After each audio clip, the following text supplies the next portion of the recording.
Carpat 2001. Oscar Solomon Straus was United States Secretary of Commerce and Labor under President Theodore Roosevelt from 1906 to 1909.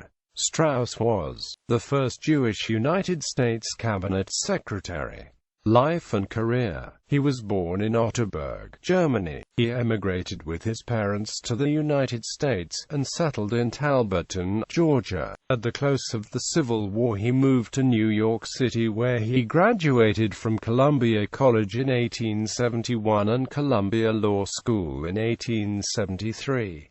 He practiced law until 1881, and then became a merchant, retaining his interest in literature. He first served as United States Minister to the Ottoman Empire from 1887 to 1889 and again from 1898 to 1899. John Hay, the American Secretary of State, asked the Jewish-American ambassador to Ottoman Turkey, Oscar Straus, in 1889 to approach Sultan Abdul Hamid II to request that the Sultan write a letter to the Moro Sulu Muslims of the Sulu Sultanate in the Philippines telling them to submit to American suzerainty and American military rule. The Sultan obliged them and wrote the letter, which was sent to Sulu via Mecca, where two Sulu chiefs brought it home to Sulu, and it was successful. Since the Sulu Mohammedans refused to join the insurrectionists and had placed themselves under the control of our army, thereby recognizing American sovereignty, the Ottoman Sultan used his position as caliph to order the Sulu Sultan not to resist and not fight the Americans when they came subjected to American control. President McKinley did not mention Turkey's role in the pacification of the Sulu Moros in his address to the first session of the 56th Congress in December 1899, since the agreement with the Sultan of Sulu was not submitted to the Senate until December 18.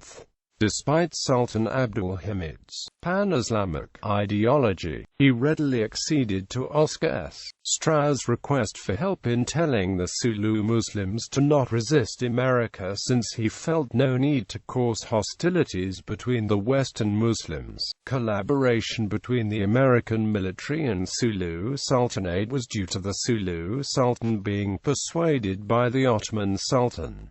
John P. Finley wrote that, after due consideration of these facts, the Sultan, as caliph, caused a message to be sent to the Mohammedans of the Philippine Islands forbidding them to enter into any hostilities against the Americans, inasmuch as no interference with the religion would be allowed under American rule. As the Moros have never asked more than that, it is not surprising that they refused all overtures made by Aguinaldo's agents at the time of the Filipino insurrection. President McKinley sent a personal letter of thanks to Mr. Straus for the excellent work he had done, and said its accomplishment had saved the United States at least 20,000 troops in the field. If the reader will pause to consider what this means in men and also the millions in money, he will appreciate this wonderful piece of diplomacy. In averting a holy war, Abdul Hamid, in his position as caliph, was approached by the Americans to help them deal with Muslims during the war in the Philippines, and the Muslim people of the area obeyed the order to help the Americans, which was sent by Abdul Hamid. The Moro Rebellion then broke out in 1904, with war raging between the Americans and Moro Muslims and atrocities committed against Moro Muslim women and children, such as the Moro Crater Massacre. On January 14, 1902, he was named a member of the Permanent Court of Arbitration at The Hague to fill the place left vacant by the death of ex-President Benjamin Harrison. In December 1906, Straus became the United States Secretary of Commerce and Labor under President Theodore Roosevelt. This position also placed him in charge of the United States Bureau of Immigration.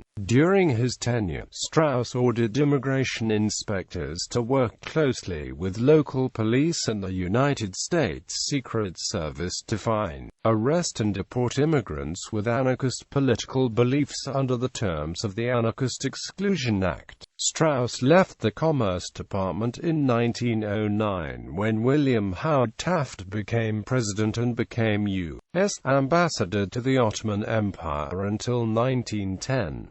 In 1912, he ran unsuccessfully for governor of New York on the Progressive and Independence League tickets. In 1915, he became chairman of the Public Service Commission of New York State.